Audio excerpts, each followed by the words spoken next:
Hello and welcome to the Violin Chronicles, a podcast in which I will attempt to bring to life the stories surrounding the famous, infamous, or just not very well known, but interesting, violin makers of history. My name is Linda Lespe. I am a violin maker and restorer. I graduated from the French Violin Making School some years ago now. I currently live and work in Sydney with my husband Antoine, who is also a violin maker and graduate of the French school, l'École Nationale de Lutherie in Mirecourt. As well as being a luthier, I have always been intrigued with the history of instruments I work with, and in particular the lives of those who made them. So often when we look back at history, I know that I have a tendency to look at just one aspect, but here my aim is to join up the puzzle pieces and have a look at an altogether fascinating picture. So join me as I wade through tales not only of fame, famine, war and plague, but also of love, artistic genius, revolutionary craftsmanship, determination, cunning and bravery that all have their part to play in the story of the violin.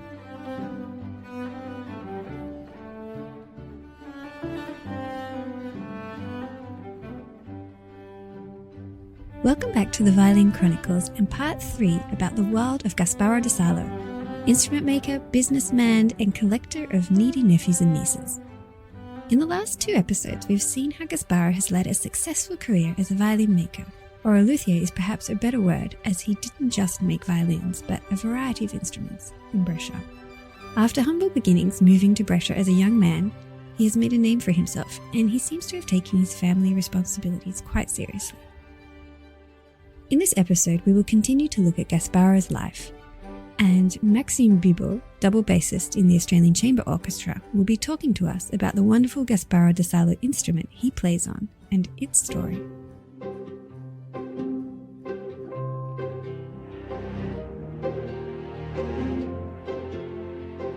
Gasparo came from humble origins, son of a musician, or instrument maker, who died too early, leaving his family to pick up the pieces and move to the city to try their luck in business. Entering his workshop now, there is a profusion of activity. His son and assistant are working at benches finishing instruments that will be sent to France. When there is an overflow of work, he ropes in his other children to help out, the more the merrier.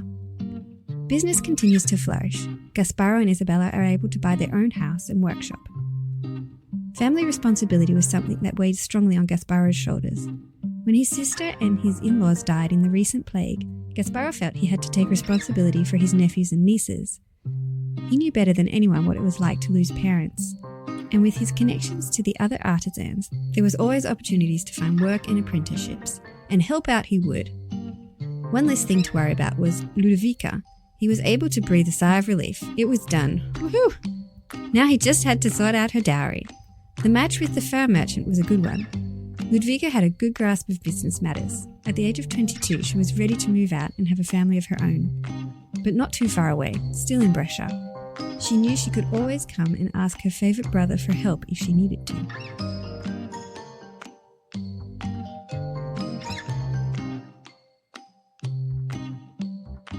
There's an interesting story of Gasparo's little sister, who was 12 when she started living with them. At this point, he had 2, when he was in his late 20s, he had 2 young sons, and his 12-year-old sister, Ludovica, comes and lives with them. And then she grows up, and when she's about 22, she gets engaged to a furrier. Uh-huh.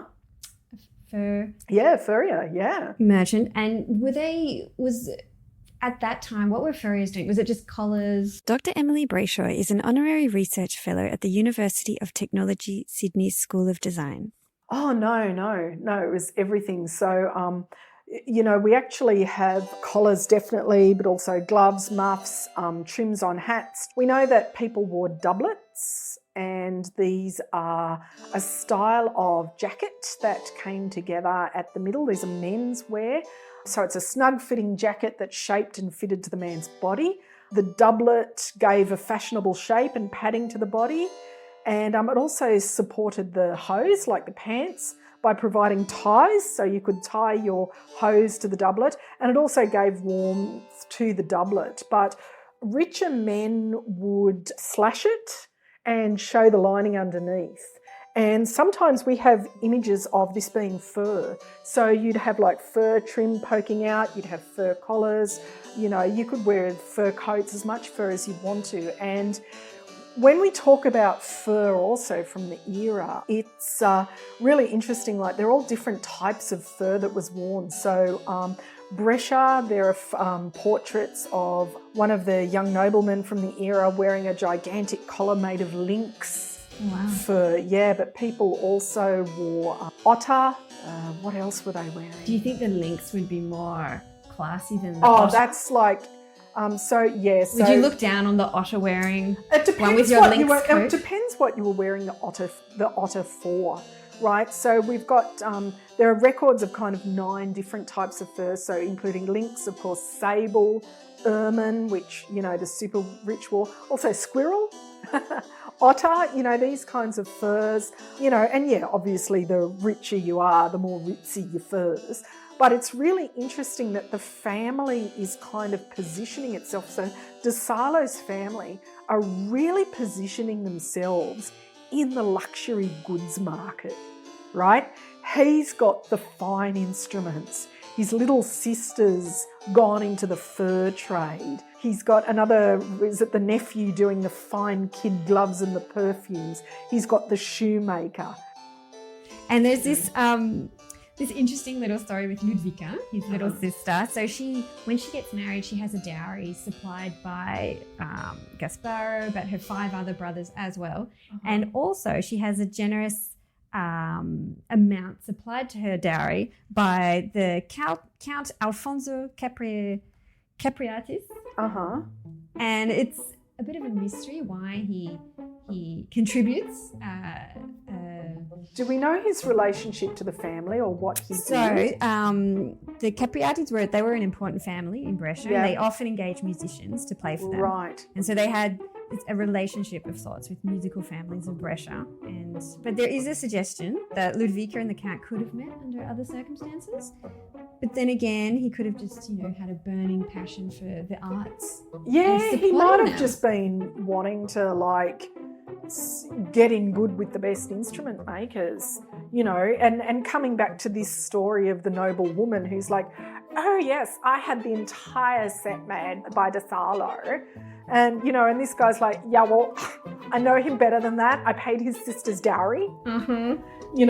Again, a lot of this is about appearances, and a lot that's done is really closely scrutinised as well. So particularly among the noble families, Brescia, Florence, these areas, if you're not dressed correctly for the occasion, like we were talking about with the women in their funeral before, you could really attract ridicule. Perceptions of dress were at the forefront of processes around honour and shaming. So it might also be part of this, like these perceptions, this largesse. I've got the means to support the dowry. Yeah.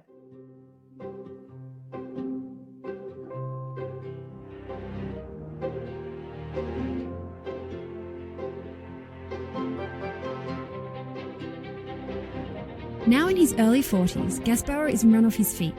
He has a household of children. The older ones can help out in the workshop or look after the younger ones. They have just bought a small country property out of town.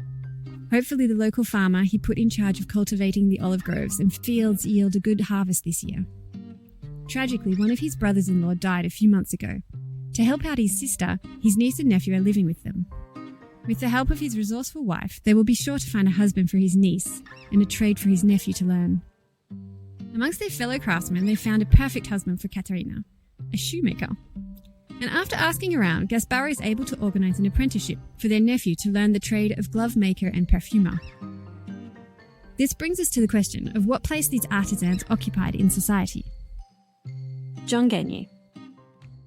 I think there's a struggle in the 16th century exactly around these terms, which is the honor of artisans who work with their hands. And maybe the place where, I've studied more is in the history of painters, where painters have this transformation from the 15th into the 16th century, where they become sought after as noble artisans.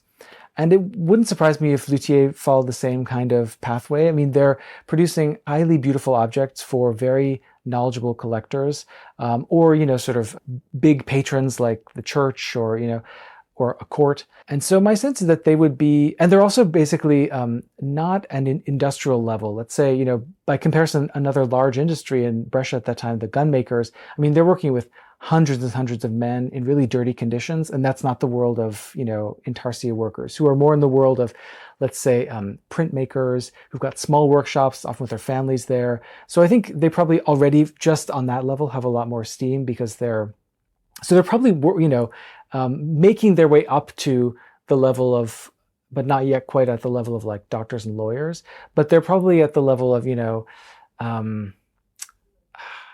other tradesmen like leather workers, tailors, shoemakers, the people who are providing necessities and luxuries of the everyday.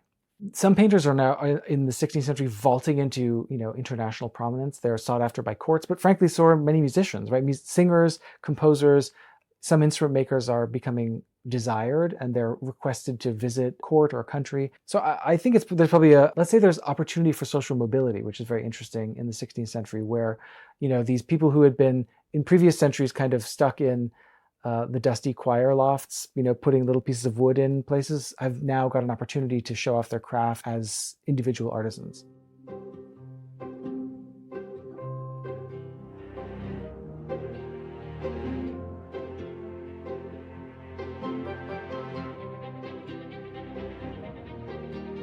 In Gasparo's life, there were about 18 monasteries, and the monasteries were really centers of art, of music, of creativity. So there was this huge burgeoning of activity going on coming out of the sack previously. When Gasparo was in about his 40s, that's when he would have got the order for this double bass that we have here in Sydney. Yes. That has this beautiful inlay, the purfling. The purfling, I will just explain what I do not know. I don't know. My viola doesn't have it. My viola's a 20th century viola. So. What, is it drawn on? No, it's not. Emily Brayshaw. But you do have purfling and you don't realise it. Oh. You do. So purfling, if you look closely at your violin, you will see two black lines running around the contour of the instrument. Oh, yes. It's like narrow and decorative edging almost. Yes. And so it's inlaid to the top and the back plate. And what it is actually 3 small strips of wood. It goes black, white, black. And mine doesn't have white, I don't think, but I do recall that Barry, I call my instrument Barry, after Barry White, the soul singer, because you hit that C string and it's like, oh baby, lay me down by the fire. So I will check out Barry and see if. So often it's tinted wood. You'll have black tinted wood, white tinted wood, black tinted wood. If you look closer, it probably is there. And then you'll make a groove in the instrument and you will push it in. You will inlay it into it. Okay. So on this double bass, the characteristic of Brescian instruments is they used ebony, which is a notoriously difficult wood to work with and not very flexible. Right. And on this double bass, there's this intricate sort of zigzaggy. It's what would you call that sort of design? Geometric. Just call it like an ornamentation. It is kind of geometric. It's interwoven. It was a highly decorative, highly ornamental era, all done in, at the top of in beautiful taste. But, Italy long has this reputation for being, a little bit flamboyant, a little bit passionate, a little bit elegant, and, why not extend that into your crafts? Even the armour, you see the armour made in Brescia. Yeah. And it's not just, a suit of armour. It's got these engravings, these intricate patterns, these pictures, these scenes on it. It's like they turn it into a work of art. It's and you see that in the tailoring too, like in the very fine embroidery in the clothes. Yeah. And again from materials that are often quite difficult to work with and unwieldy. So, with fabrics, the finer something is, the more delicate something is, the more unusual something is, the trickier it is to work with, And so, this is an ebony inlay this is also almost like a craftsman's flex. Yeah. You know, it's like, not only do I make the best goddamn basses, I can do it with ebony. Which is expensive. More It's expensive than your tinted Yeah, it's poplar. more expensive, and boom, it's hard to work with, you know. So Gasparo, he's got this thriving workshop. He's got lots of orders. He's got people helping him out. He has like the normal dramas of a workshop. You've got this Count Ernesto Zanetto who owes him all this money for instruments. He's not paying. Of course he's not paying. And he has to pay suppliers for wood in Venice. He'll get his wood from Venice. He gets his strings from Rome. And they come via a monastery. So the monastery will order these strings and he'll go to the monastery, pick up the strings. Yep. They were sort of the dealers. Right. The strings. Maybe because monasteries had a lot of music happening. Oh, and definitely. They had but also connections. Yeah. Yeah. And the church was spending a lot of money on music and art, and the church is flexing too in the face of the English Reformation. It's like, no, don't even think about this here. Whereas, of course, the Swiss have got like the Reformations happening as well, you know, and Lutheranism and Germany and, you know, Italy, of course, being the centre of Catholicism. It's just like... Luther actually prints one of the first versions of, I think it might be the Old Testament, in Brescia. Ah, wow. Yeah, they had printing presses because they had the wood and paper was another famous, you know, another thing that Brescia was famous for was for paper as well.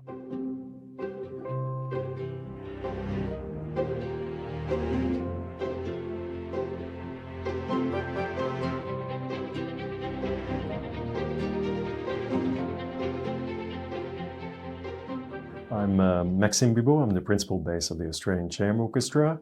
The instrument I play is possibly an earlier one. It is very, very large, very big, and I can't understand how anyone could play these at the time.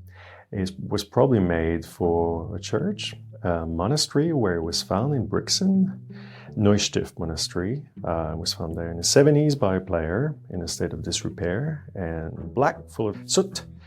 It would have been used to double up the sound of the organ in the chapel.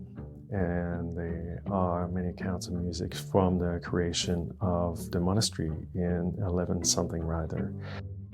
I've even found inside some inscriptions that says it was fixed by the chapel carpenter in 17-something rather. So it would have been there. The other Da Salos that were found, I guess, in the last few decades were all found in monasteries. So they would have come at a fairly high price due to the amount of wood used to make them. The quality of the wood is incredible. The hazelfichte, the bear claw spruce on it is like no one's ever seen before. Seeing the width on the instrument, it's got small wings on the edges, but there's still 266 rings on one side, 267 on the other side. And I think the earliest ring is 1166.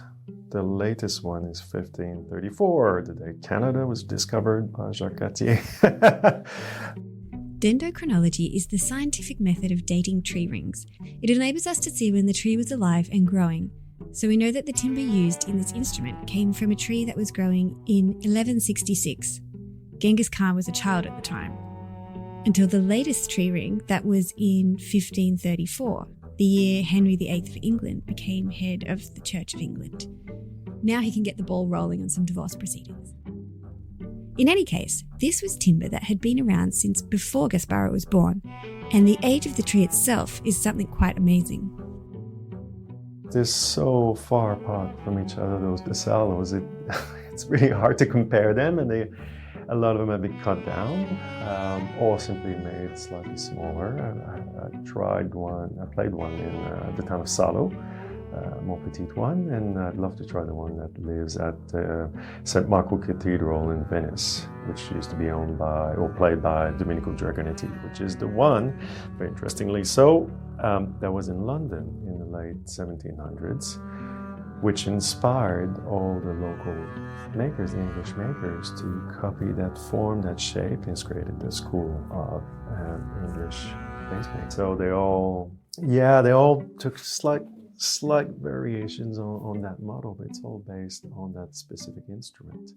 So I happened to own a Thomas Kennedy, and when I tried the Salo, I thought, okay, it's bigger, it's slightly different, but in its essence, I felt there was a connection, and furthermore, I found a connection.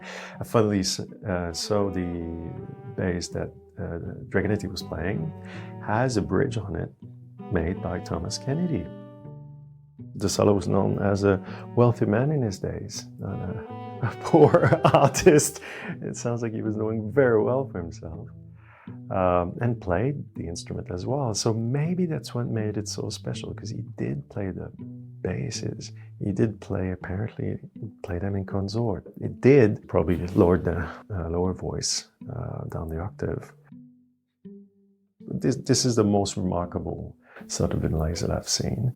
We hope to find a painting or a drawing, something that correlates to that instrument, because it's so specific, the inlays, that there's nothing else like it. And no, we have yet to find anything of the kind. Purfling, as we mentioned before, is the decorative inlay that traces the contour of the violin. And on most instruments, there is one simple set running around the edges of an instrument. But in Brescia, there was a tendency to really go for it and to do fancy designs. The second row of purfling traced inside the first, or swirly motifs that covered various parts of the instrument. I think it's very special, and the people have tried it as well. If you can get around it, it's sheer width is a real challenge. So when I'm showing it to specialists, I believe that it was made as a 3-stringer, not as 6-stringers. During those years, these were the transition years, and so who made the first double bass? From a violin shape, we're not sure, but it's around that time for sure, very close to it. It's very close to being double bass number 1, that's why I keep saying it. It's the original subwoofer. And how much bigger is it than the standard double bass? String length at this point is definitely 4 to 5 or 6 centimeters longer, depending on your standard, what your standard is. And the size of the body is definitely 10% bigger, than your average English size instrument. The thickness of the ribs is normal though, which is a saving grace, otherwise I wouldn't be able to play it. It's very wide, very, very wide, crazy wide. I think the bottom bout is 76 centimeters wide, which is basically higher than your dining table. Oh wow, it's like a small boat. But I think that's where the depth of the sound comes from. Double basses with slopey shoulders have a thin, shallow sound, and there's something in its sound, and there's a lot of wisdom in it. It's very hard to describe it. There's a lot of depth, and it, strangely enough, works best with other instruments around or on stage. That's where you get the full impact of it. Some instruments sound good close up, and in the distance the sound loses. This one, it gets better with distance. Singly, sound waves really come together at 10 meters. It seems to be the ideal spot to listen to it. And also the depth of its sound, and like a great singer, like the strength of its diaphragm, is supporting its sound. If you play extremely quiet or very loudly, that it always has that massive support, like just a great bass singer throughout its range. It's very rare to find, but you get to hear that with other string instruments around it, and then you feel the stage move. I had a colleague play it the other day, and I was definitely 4 meters away. I kid you not, I could feel the floor move with it, so it's remarkable. And obviously the history, when it's done, you always wonder if it could tell its story, where it's been. You know, I have a feeling it has not been played a huge amount, because it would have been played for some services, not every day. And there are accounts of the young monks playing it on the weekend, just having fun with it. And one had lessons in Bolzano. Like, I think it's never been played as much as it has been the last 8 years. And I've been trying to play everything I could possibly do, Renaissance music to modern, to barrio sequences on it, and yeah, I think our relationship keeps evolving because it's a long-term one, hopefully. Yeah, we did a lot of work on the setup. And it left Germany in winter, arrived here in December, just before Christmas. And it was in a state of shock, I'd say, for 2 months. And then we had some work done on it to adjust it to my liking and the way I play. Whenever you come to a concert, when I play on the E string, like it's so big, so wide. So I find the instrument has this ability to resonate with its environment a lot, and the bigger the space, the more you feel what it does to everything else around, just like a subwoofer. So it's not necessarily directional, but the low end of it is just absolutely remarkable. It was never made to play that low. It was never made to be played that high, but throughout its register, it's nice and open, and it's been played a lot of late. Yeah, it's a privilege every time. It does get me a little tired at times. I wish I'd play something a little smaller. You just have to play this one note, and it gives you this incredible feeling of power. I remember when we were looking at purchasing it or having someone purchase it for me to play, someone had said that it was not the right instrument for the ensemble because it was too big and lumpy. And stubborn me said, no, I am playing against Stradivarius and a Del Gesù and a Matti cello, and I need as much power as I can. I decided that I was going to try to make my playing and make the instrument as agile as possible.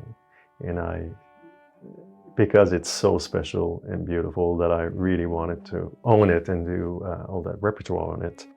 It was worth spending the time on the relationship, getting all these physio appointments for me to be able to get around the instrument without hurting myself. Stretching your arms. Yeah, and reinforcing my support as well, the way I hold myself, and whether it's standing up or sitting down. But you just need to play the one note, and then you understand why it's worth it. Yeah, it gives you a great feeling of power. So for it to be nimble, agile, quick, took a little while for me, and probably the instrument to change for us to work on a relationship. But I think we've gotten there in the end, so it's very exciting.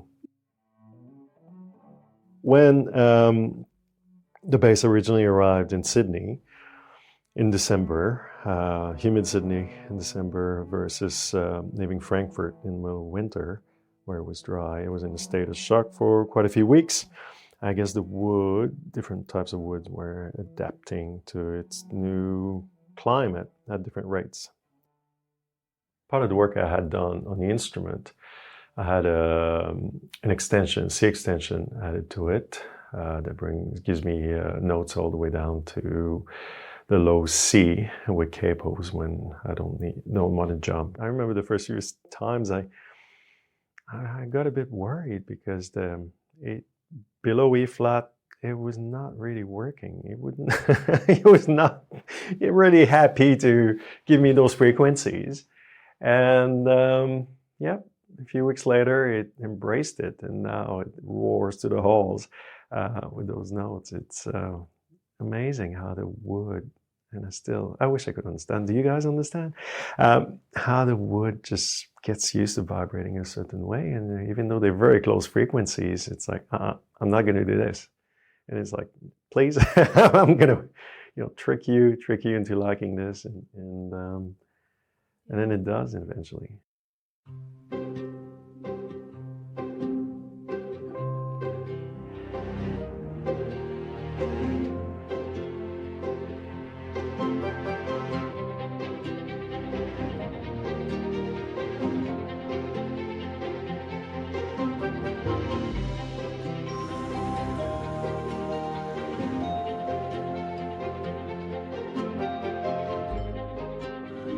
John Dilworth talks to us about the Brescian way of approaching an instrument. The Gaspar and the Brescian ones in general, Maggini and Gaspar, they do vary a lot. And I don't think they even used a mould at all. I think that's another big, it's a very sort of nerdy observation from a violin maker's point of view. But I do think it's quite significant that Amati and all the Cremonese, you can take out and they will just lay on top of each other perfectly. They used molds, they used them beautifully, and it was all part of the intention to make something distinct, geometrically harmonious. Once you've designed this shape, you want it to be finished exactly according to what you've designed. It's an artistic thing, whereas all the Brescian stuff is clearly much more improvised. And he might have had a drawing which he could tweak and did and change his mind and blah, blah, blah, but he wasn't fixed to a mold. He didn't have to make a new mold each time he made a new instrument. In my opinion, and from my own observations, I think that Gaspar didn't use a mold, and he didn't use linings, and he didn't use corner blocks. But the ribs are quite thick, so they're sort of self-supporting. But he just bent them to a drawing and put the thing together. Yeah, there are limits. You can't bend those ribs to a sort of Stradivarian. The ribs meet like that. They don't do that elegant overlap. They just go because they're not supported by a block. And you see this thing where the inside is carved. The carving in the inside actually bears very little relationship to the edge. You can see him diving down with the gouge, a nice safe margin away from the ribs. It is an intriguing thing that there's this big flat platform all around the inside of the ribs, far more than you would need for linings. But even then, it didn't have any linings in the first place.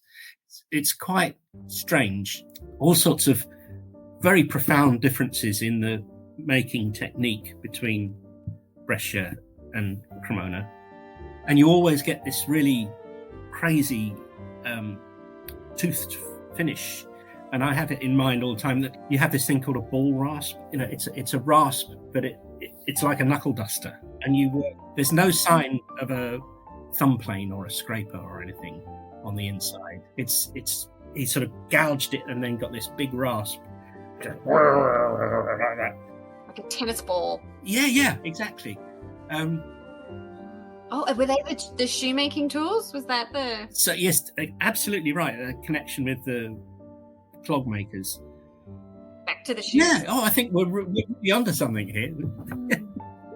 But there is a really interesting issue about the pine, that all the violins, but there's a very important distinction between all the instruments that Gaspar made as violins or violas use imported Swiss pine, alpine pine, exactly as the Cremonese, that comes from the same source. But everything he made beyond the violin family, all the basses, so-called cellos and viols and braccias and all these things, are made with this local Brescian wood.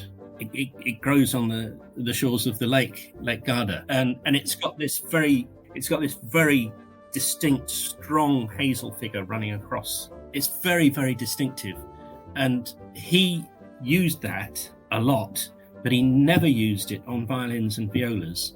But he used it for all the other stringed instruments he made.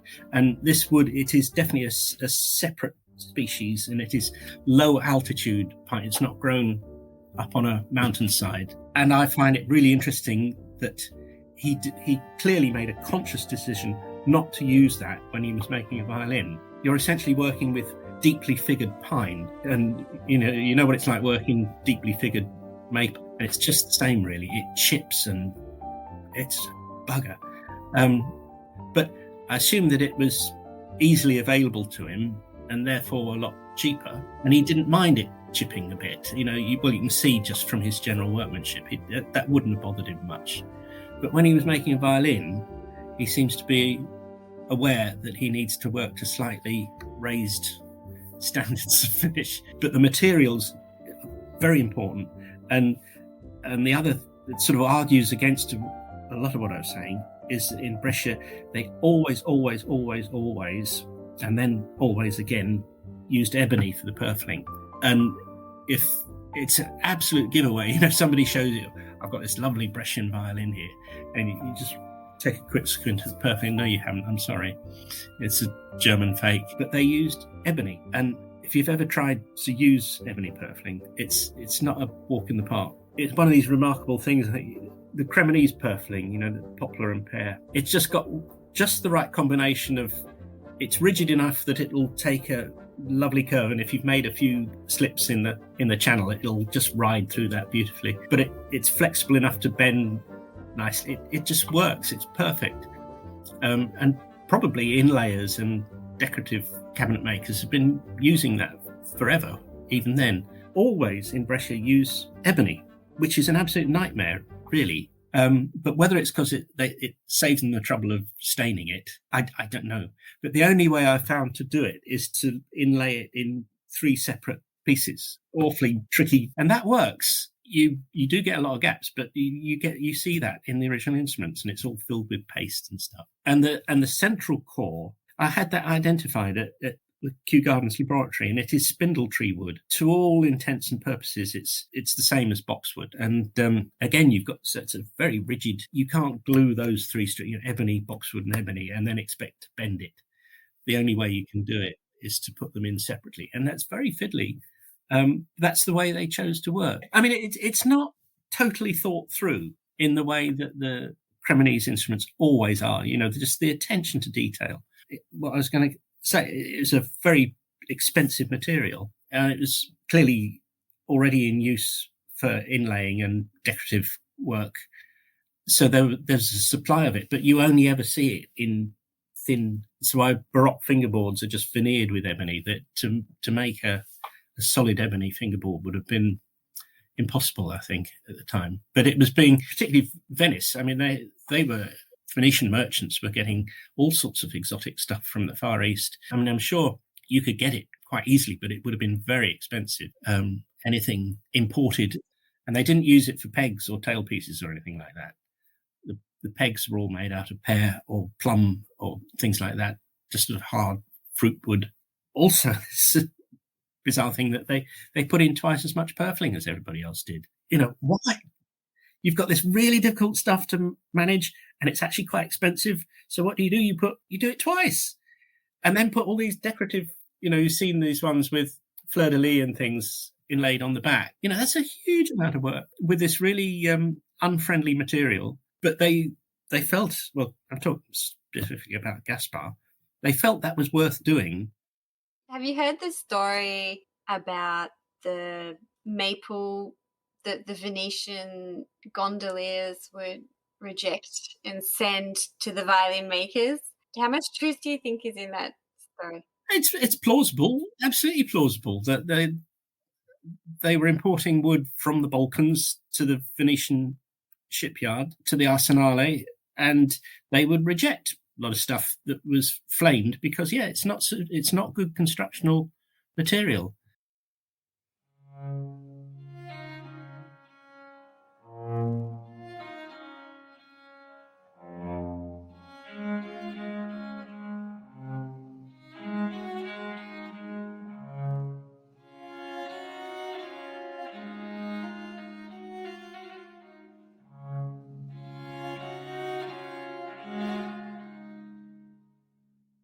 In 1588, Gasparo is in his late 40s.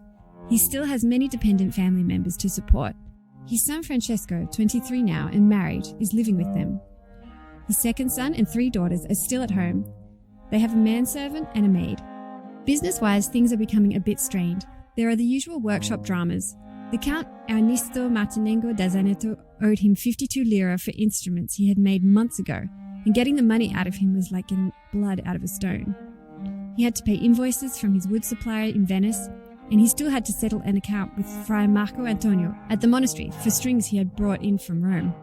Another spanner in the works was his French connection. France was having another civil war. This one was the war between the 3 Henrys. It was particularly confusing because 3 people called Henry were all trying to be the King of France, hence the War of the 3 Henrys. Anyway, all this meant that Da Salo's agent for his French sales had stopped business, and over the last few years he had started depending heavily on the income from these sales. Just to make ends meet, he would have to borrow some money this year until things calmed down in France. He could always fall back on his music. He was, nonetheless, a skilled and sought-after musician, but he needed this extra income to support his household.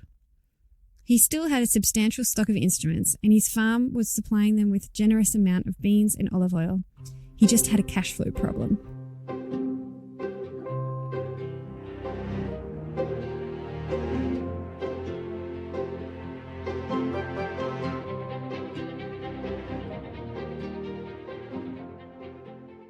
Although there had been some bad blood between the French and the Italians in the past, there was a strong trade link with France that Gasparo relied on.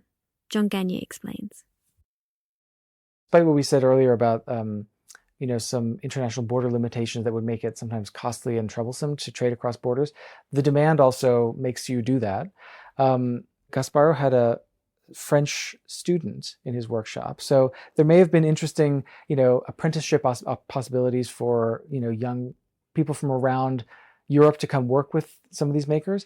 But my sense is that, where a lot of stuff gets traded in the 16th century is at international fairs. That doesn't seem to me like the obvious place for instruments, because you probably want a destination with a relatively reliable seller. You don't want to be sending instruments to the fair and then bringing them all back. So my sense is that you would have agents basically at work in some of the major cities, Lyon, Paris, some of the places perhaps in between, and you would ship on consignment basically, or with the expectation of selling a lot of stuff to an interested buyer basically. The French connection makes a lot of sense. Because there were Italian queens twice in quick succession. Catherine de' Medici arrives in France in the 1560s and is there until she dies in 1589. And then there's Marie de' Medici, who marries Henry IV. And she's queen until 1610, and then she outlives him a little while. So there are two sort of seasons with a very short gap, during Gasparo's kind of heyday, when there isn't a French queen. But other than that, there is a strong commerce of Italians at court. The Italian art is, as you just said, like tremendously desired in all its varieties, right? Music, sculpture, painting, architecture. They're all hugely desirous of Italians. Comedy, all that kind of thing. So yes, it makes perfect sense to me that there was a hunger for Italian artisanship in at the French court, and probably regional courts as well. There's a great quote about Mary Queen of Scots being greeted in Edinburgh with a serenade played by wretched violins and small rebecks. You just have this dreadful picture of cold, rainy, these little rebecks and violins scratching away. I know. So when Gasparo, in his 40s, he has his son is now married, has his own children, but still living with him. Yep. And they have a manservant and a maid. So they've also bought a country property which gives them beans, olive oil, and wheat. So he's moving on up. Yeah. Like he's building it up. Yeah. Yeah. But what happens is in France, where he's sending all these instruments and he's basically really relying on it, this income, there's another war. Oh, of course there is. The War of the Three Henries, just to make it really confusing. Yeah. And this sort of shuts down the trade. Yeah. As we know, war can really affect trade. Yeah, absolutely. And supply of things. So that year what I find fantastic is in tax. We learn so much through this. Oh, absolutely. And fashion and dress scholars also use taxation records as well for exactly this same purpose. Yeah. So he's saying, I need to borrow some money this year. His godfather is still living in a part of their house. He can't ask him to leave. It's his godfather, but the family's really huge and he needs a bit of money to tie it over until things work themselves out. So I was just thinking, in Australia, we keep our tax records for 7 years. Yeah. And here it's like, oh no, they must file them somewhere. But here they're like 500 years old. We've got their tax records. They're wonderful historical documents. Yeah. But he was also, during this whole time, he was also a violini player. So he played the double bass and he was actually quite good at it. And so he always had that to fall back on if he really needed to. And so this could actually have been him. What you're seeing him here in this portrait of a Cremonese artist holding, it looks like a gamba, but it could have been, a bass instrument. Yeah, and I suppose a gamba would have been a bit more, made you look a bit more important than violini, which is more for accompanying you would accompany the organ You're often. standing up the back. Whereas your soloist would have more of a gamba type and that's sort of part of this sort of I guess social media idea of curating your identity. The stories you want told about you, and that's very interesting. Something that struck me as well is I wonder if all of these instruments are made for somebody. So whether he gets to meet them and make according to their specifications, or whether somebody just writes him a letter and says, I want a 15-inch, a 16-inch and a 12-inch, or what. But that wonderful bass that the ACO has. So Maxime Bibeau is quite tall. It's huge. And it makes me wonder whether that was specifically made for someone. And, it ties into with this idea of tailoring, and having your clothes made for you, having your instruments made for you. Yeah, and as far as we know, there is no other bass with this intricate inlay. Often they're just quite simple. This one has very complicated, it's very beautiful. The wood is amazing. The wood is very ancient. It would likely have been a commission, I'd say. And something like that, yeah.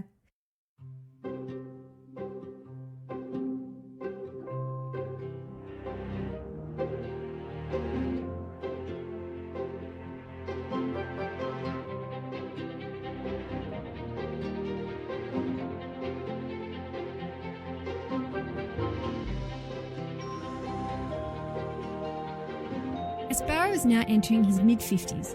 The workshop is unrivaled in the area, fulfilling orders from wealthy clients, locally and internationally. His son Francesco, now in his 30s, is his right-hand man, making instruments alongside him. Helping out as well is his manservant, Battista.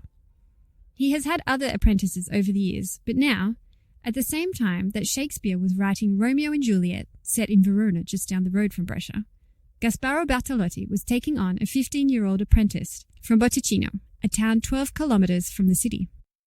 Giovanni Paolo Maggini, Gasparo's new apprentice, would become, over the next few years, very important indeed in the story of Brescian violin making. Maggini was the son of a shoemaker. Well, a failed shoemaker, in fact. His business went bust, and then he died, in 1595, leaving Maggini's mother to sell land to support herself and the children. That same year, Gasparo took the young Giovanni on as an apprentice, seeing as shoemakers appear to be hanging out with instrument makers a lot here. Perhaps he was a friend of a friend, and Gasparo, being the kind of man he was, employed the boy so that he, in turn, could support his own family. This turned out to be a good move, because as time went on and Gasparo moved into his 60s, his son Francesco existed in his father's shadow. But the young Maggini had the enthusiasm, talent, and drive to continue the Brescian tradition. Things were changing more and more. People were ordering violins, and the demand for viols was dropping off. John Dilworth talks about the emergence of the violin in Brescia. All makers would have had to turn their hands to almost anything, I think, at the time. Before, the violin sort of seems to suddenly appear very dominant at the end of the 16th, in the 17th century, and everything else just falls away.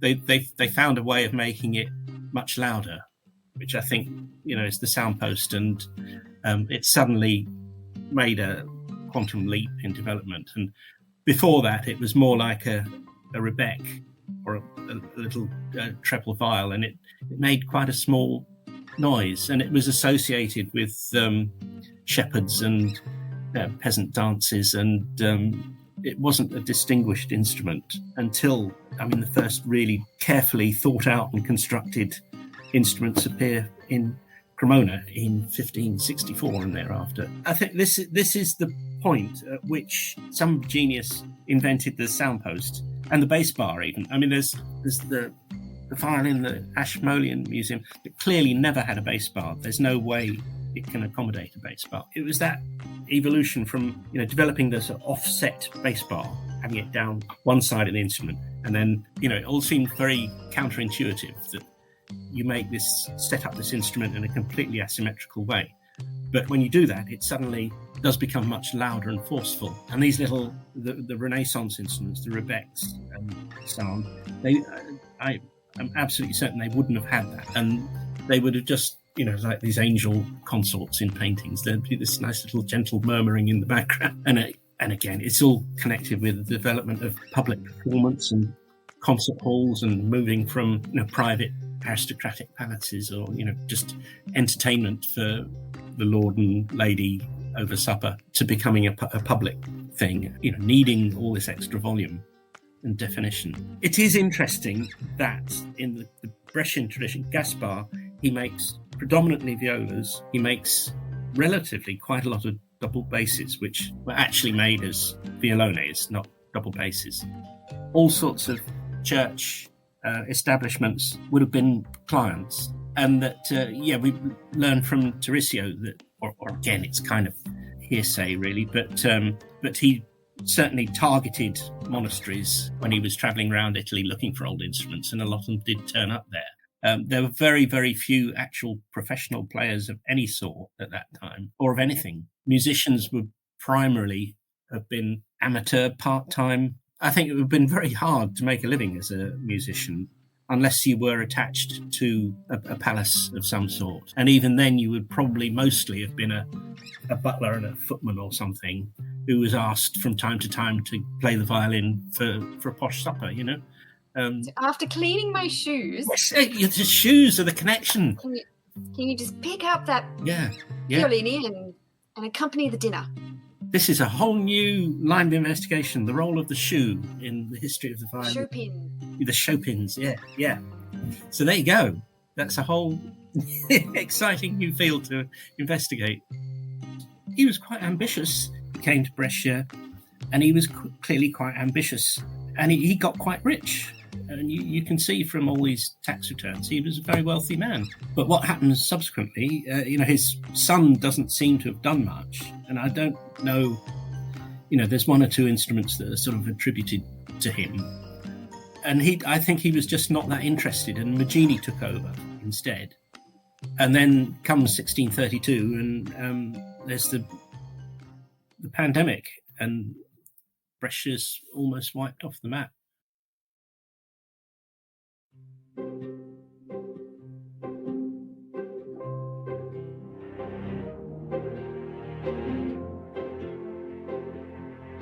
Gaspar is in his 50s.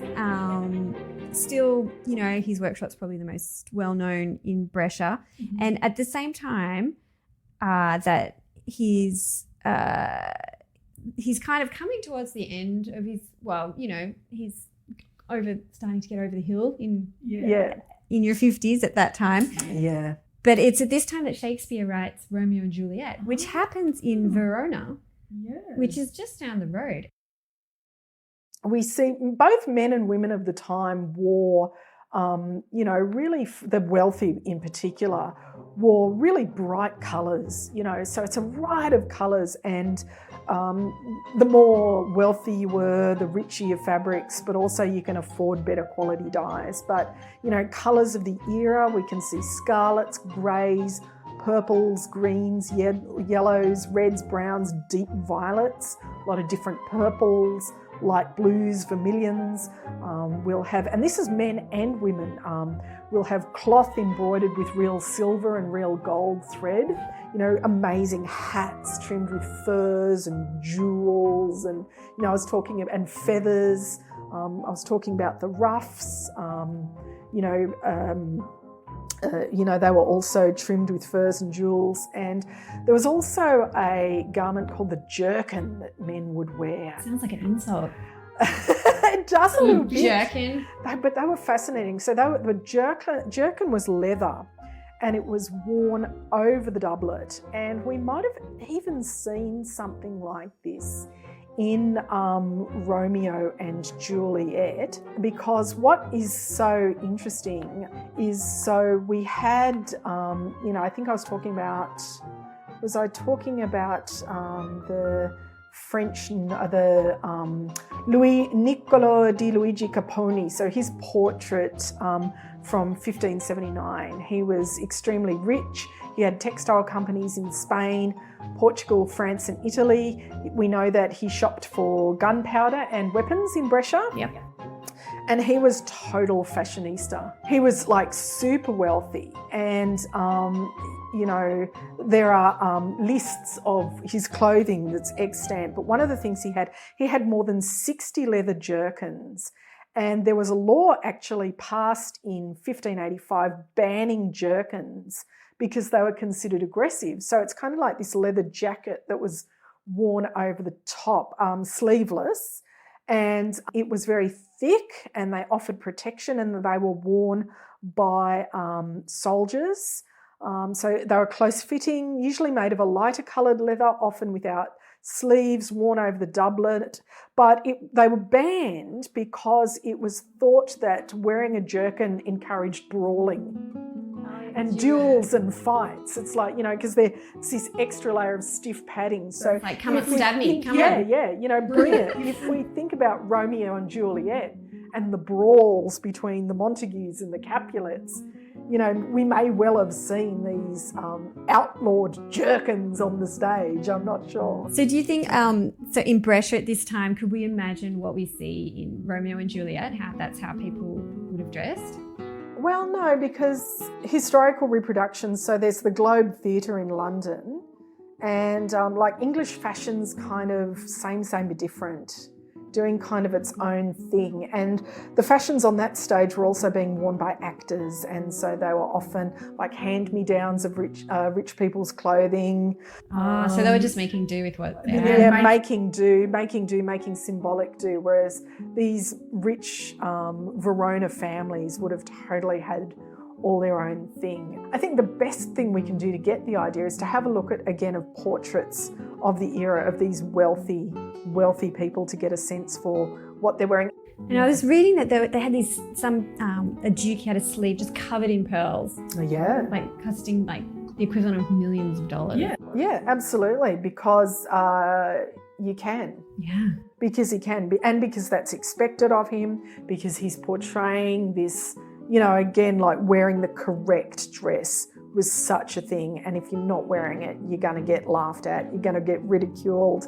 Something also you were talking about theatre that's really interesting is this Niccolo di Luigi Caponi. There are records of what he wore to carnival trips in Florence. And he went to see the Commedia dell'arte performances, and these are kind of the very first performances that established like traditions of schooling and clowning and slapstick. Yeah, so we're seeing these conventions there sort of starting here, and all of his clothes that he wear to Florence for these performances and for carnival trips, they were really colourful. Really, really, really colourful and silk and shiny, and like he's getting into the spirit of carnival as well. Yeah, because you're saying with your clothes, like, I'm here to party. Yeah, right? And they were. So Romeo and Juliet's being written at this point, and then so it's around about this time that Gasparo, he employs a 15-year-old apprentice from Botticino, which is a town 12 kilometres from Brescia, and this was Giovanni Paolo Maggini, who could be considered probably more well-known than Da Salo. My viola edition of Sevcek has a Maggini viola on the front picture of that, and it just says, an important viola. Doesn't tell us anything about the viola. It's just, you know, made by Maggini at this time, but it's an important viola. Yeah, so Maggini, once again, child of a shoemaker. Shoemakers everywhere. He was 15, and his father was actually a failed shoemaker. His business went bust, and then he died. And so Maggini's mother, just to make ends meet, had to sell off parcels of land that they had. And the same year, Da Salo takes him on as an apprentice. And we see, like, throughout his life, he's helping family members, he's helping his sister's children, he's helping his like nephews and nieces, his little sister, and I think he was quite a nice guy. Like, he takes on this 15-year-old apprentice whose father has died, and he has to, you know, support his family. And at the same time, Francesco, his son, you know, he was making instruments, but he just didn't have the drive. Yeah, and with any of these fine crafts, that's what differentiates the master from someone who's just kind of good. Yeah, and I Is think that Francesco, drive, that passion. Francesco's life was probably quite easy. It had all been literally given to him, and here you have Maggini. He's lost everything, and it might have also just been a personal interest as well. Yeah. You know, sometimes you do have people in industries who, you know, they haven't had a particularly difficult life, but they find their passion, and it's like, oh boy, that's what I'm here for. You know, I'm here for the violas. I'm doing it for the violas. I'm always here for the violas. So it turned out to be quite a good move on Gasparo's part, because Maggini ended up giving him more responsibilities.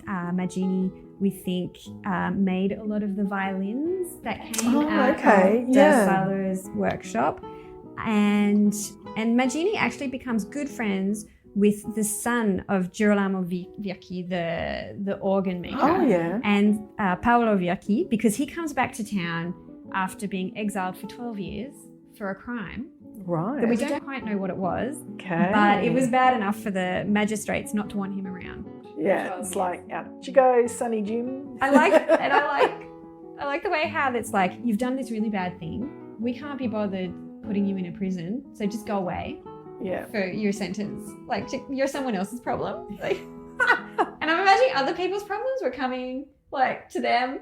This is how it works. It might have been, but it also might have been things like, it might have been something like speaking out against the government or speaking out against the church or nobles, or, you know, crimes like treason or something, or publishing a pamphlet, or, you know, there's sort of sometimes these political things. It's not, you know, as black and white as, you know, we're going to cut your head off and that's it, sunshine. Yeah. Or, you know, if they're a connection to a wealthy family, you know, maybe it's not politically expedient to cut the head off, but, you know, it's like, off you go, sunshine, you're exiled for 12 years. I like to think it was just something sensational.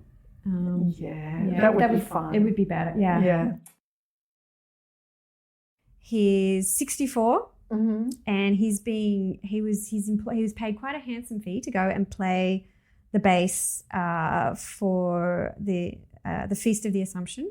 So he still has his reputation. Yeah. And you know, that's quite elderly, I suppose, at that time. And not necessarily, you know, if you keep yourself fit and young and healthy and avoid the plague. Avoid it like the plague. Avoided like the plague. You and can he's make probably it. having a healthy Mediterranean diet. Yeah. He's got his beans and olive oil from his farm. He sure does. And he's, you know, staying active.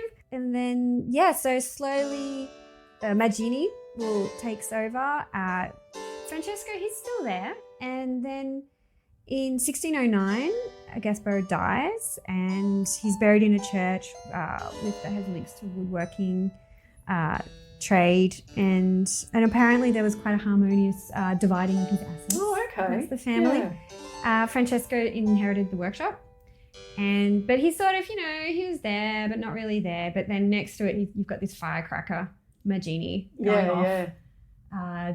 Bringing, you know, violin making to another level in Brescia.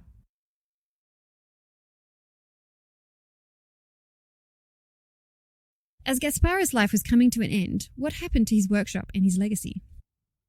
Maggini became good friends with Girolamo Virchi's son, Paolo Virchi, a musician and composer who was newly back in town after 12 years of exile from the Venetian state for a crime he committed. In 1604, Gasparo was invited to play the bass in Bergamo for a handsome fee at the Feast of the Assumption. Even at the age of 64, he still had his reputation for being a fine bass player. Giovanni Maggini was turning into an accomplished instrument maker, and Gasparo was entrusting him with ever more work and responsibility. He was especially good at making violins, the soprano instrument becoming more and more popular. But as for Gasparo, no one could make a bass like him. The sound you could get from one of his basses was amazing. He made them not like a large viol, but in the manner similar to that of the violin family. This was the instrument he loved to make and play. In 1609, on a spring day, on the 14th of April, Gasparo Bertolotti died. He was buried in the church of San Giuseppe, a church that had links to the woodworking trade. His death notice reads, Messer Gasparo Bertolotti, maestro di violini, is dead and buried in Santo Giuseppe. After his death, his sons divided up his 14 plots of land, a family home and a country estate. The workshop went to Francesco, who didn't really have the drive to continue his father's legacy and preferred to live off his inheritance, while Maggini opened his own workshop and hit the ground running to be the next big thing Brescia saw in instrument making. Today, about 80 of his instruments are known to exist, and among those are 12 Da Salo basses that we know of. But it is estimated that between 150 to 200 basses would have left his workshop to be played around Europe. In the case of Brescia, the violin seems to have evolved from the viola, which in turn evolved from the viol and the lira da Brescia. I also find it fascinating the thought that Brescia could have developed the double bass in an attempt to emulate the organ in an outdoor setting, and that the violin family seems to have superseded, in a sense, the viol family because of the fact that it was more stable and a less delicate instrument. Musically speaking, we are leaving the Renaissance and moving into the Baroque, where the tenor-voiced instruments, so sought after in the Renaissance era, were shifting towards the soprano being the principal voice. And the violin family ticked a lot of boxes, being able to generate a very powerful sound. Even more fascinating is that 40 kilometres down the road in Cremona, a very similar process was taking place at around about the same time. What they chose to make and how they made it was vastly different, but to be sure, the violin was now unmistakably present and a force to be reckoned with. Thank you so much for listening to these episodes about Gasparo Da Salo. I hope you've learnt something and have a clearer image of this maker, his life and the world he came from. If you would like to experience the amazing Da Salo bass played by Maxime Bibeau, I would encourage you to go along to one of the Australian Chamber Orchestra's concerts, where you will not only be able to see the instrument and hear it, but feel the vibrations.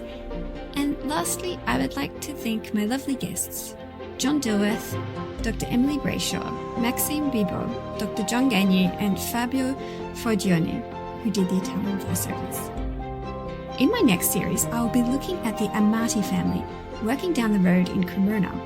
Theirs is an extraordinary story, spanning 200 years, their instruments profoundly influencing all of the Cremonese makers to come after them up to the present day. And finally, a big thank you to you, the listeners. I'm Linda Leslie, and I hope you'll join me for the next episode of the Violin Chronicles. Goodbye.